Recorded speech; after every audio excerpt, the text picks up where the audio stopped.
So let's talk about step 2 preparation, timeline, things that are important but nobody talks about, and some tips that are going to help mothers who are studying for step 2 CK with other responsibilities. So once you take step 1, step 2 CK becomes very easy because you understand the strategy, you understand how you're going to approach this exam, and it becomes much easier for you to take step 2 CK. In fact, step 2 CK is easier compared to step 1. The only problem is that score matters, and that is why people take longer to take this exam so they can score good. For step 2 CK, you only need UWorld, and I would suggest that the first pass should be system wise, and then the second pass should be random. System wise helps you to master one system at a time without losing focus, and then random will help you to prepare you for the actual exam. I also used divine intervention podcasts, and I also watched high yield videos by Dr. High Yield, and I also watched videos wherever I would be struggling with a concept or with a topic. For behavioral science, for example, I used AMBOSS. For the abstract and the biostat stuff, I watched videos by Randy Neal. But overall, it is an easier exam, and I think that I purchased the Step 2 CK UWorld for 6 months, and I was done with UWorld in 3 months. And for the next 3 months, I took some NBMEs. I just kept on revising. I did a second pass of UWorld. Wherever I felt like I was weaker, just like I talked about in my previous video, and whenever I took an NBME in between, I would always focus on the subjects that I would be scoring low in. So during that week or 2 weeks until I took another NBME, I would really try to master the subjects that I was weaker in. This is one of the tips that over here you can see that I am cooking and I'm cleaning.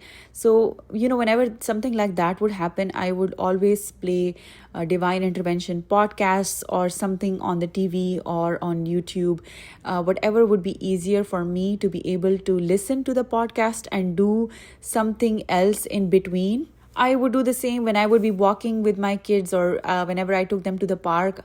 I would just put my AirPods and I would listen to the podcasts, and that would really help me revise the concepts that I had already studied. Typical day would start at 9 a.m. because I usually, sometimes at 10 a.m. as well, because I would drop my kids off at the daycare, and then I would always try to pick them up by 4:30 or 5, and so my timings used to be between 10 to 4 or 9 to 4. But in the dedicated phase, of course, I had help from my husband, and he would take care of the kids, or he would drop them off and pick them up. So I had that extra time in the morning and extra time in the evening.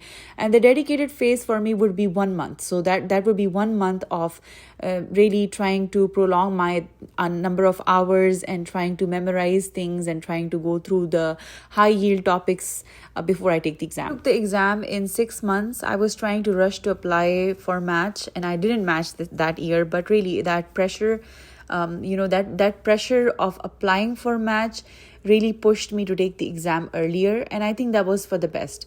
I was trying to aim at 240s. My NBMEs would always be between 210 to 215, and I never scored more than 215. Never. I don't remember any NBME where my 3-digit score was above 215. And, what I would do is that I wouldn't put too much focus on my NBME scores, but rather I would mark my incorrects and try to, improve my mistakes and try to find out why I am not getting a concept, what is going on, like why I'm not able to understand it. So really just trying to do my incorrects again and again, improve my score. My free 120 was also not that great. I just barely passed it, but I was hopeful that if I master my incorrect, that I should be okay. And my actual score was 233. I wanted to be in the 240s, and I ended up getting a 233, but I was beyond grateful because this exam was really hard for me, which brings me to another important topic of whether a person should complete their house job or internship in their home country before coming to the US. I highly suggest that. I had not completed my house job, and there is an evident lack of clinical knowledge in a person who has not completed that internship after graduation, which is so important. After I took my step 1 in 2022, I was able to go back to my home country and do a 5 months of house job / internship, and that really helped me. When I was taking my step 2 CK, I could see that house job had helped me a lot. Now, a lot of people say, oh, house job or internship does nothing and we do nothing and blah, blah, blah. The thing is that when you're doing something on a daily basis, you don't see a difference, you don't feel a difference. But for somebody who is not in touch with the hospital system or a proper clinical hands-on experience, they lack that clinical judgment. They lack those reflexes that you need to be able to answer a clinical scenario. I have had friends who had skipped training and house job for the sake of USMLEs, and every time I had a conversation with them, they would say the same thing, that if they could go back in time, that they would complete that house job, they would complete that training and do USMLEs or take the USMLE exams along with that training. Because when you apply for residency, and if the programs see that you have very good clinical experience, that you will be preferred over the candidate that did not have that clinical experience. You have the chance or opportunity to complete your house job or do training alongside. Do it. It's very important. So you can see step 2 CK Kaplan over here. So sometimes if I would need to supplement any subject with another resource, I would supplement it with another resource that I thought would help me. Also, guys, if you are a mother and a wife and you have other responsibilities along with studying, some of the things that I want to share here is that I am somebody who cannot study if the house is not clean. Now, I'm not saying that every day the house was clean when I was studying, but on most days I would try to keep at least the area where I was studying clean. For that, I always cleaned at night before going to sleep, because that was my lowest energy and I didn't want to do anything else at that time, so I would just clean. Okay. Get some more nail polish. Give me sparklies. Is it finished? No. You need sparklies with me? It's done, Mommy. Thank you, guys. No, it's not done. It looks very pretty. Thanks. Here. Want to paint? And you need your other one? I'm just painting on here.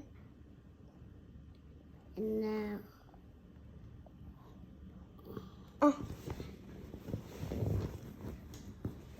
Let's dip. So guys, this was one of the days when both my kids were sick and they were at home, and then they wanted to play with me, so then I just let them paint my nails. So these are some unfiltered motherhood moments that I wanted to share, just to show you that you are not alone, that every mother, or even if you're not a mother, every person has their own challenges. I have literally met people who have had bigger challenges than mine, and they were able to do it because they were passionate about it, they were persistent, and they never wanted to give up on their dream.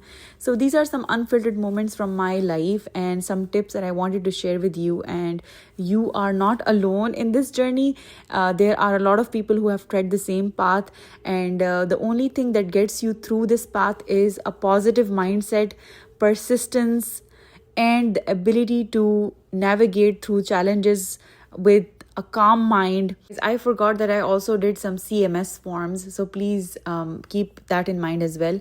And I will end this video with, please do not compare your journey with others. Everybody has their own journey, their own challenge. God knows how much you can handle. God knows what is best for you. Some people have their family first and their career later. Some people have their career first and family later, and everybody has a beautiful life in their own. So be content with whatever God has chosen for you. Thank you for watching.